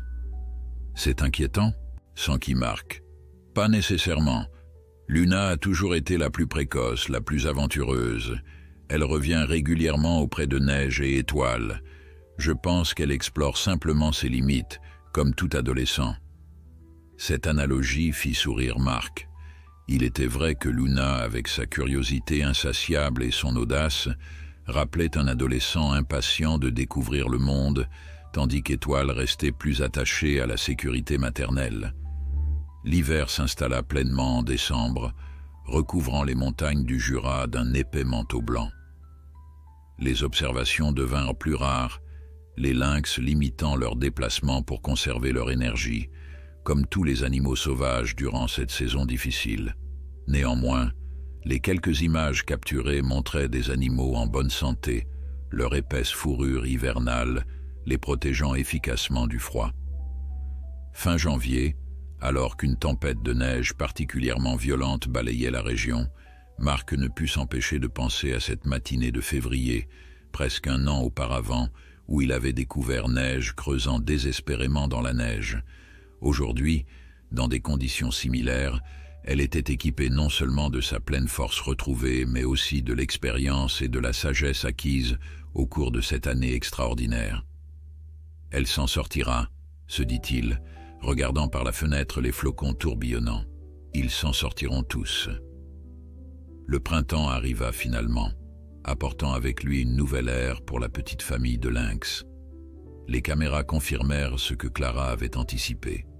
Luna avait définitivement quitté le groupe familial, établissant son propre territoire à quelques kilomètres de celui de sa mère. Étoile restait avec Neige, mais montrait également des signes croissants d'indépendance. « C'est le cycle naturel », expliqua Clara lors d'une visite de Marc au centre. À l'automne prochain, Étoile partira probablement aussi, et Neige. Elle hésita, échangeant un regard significatif avec Marc.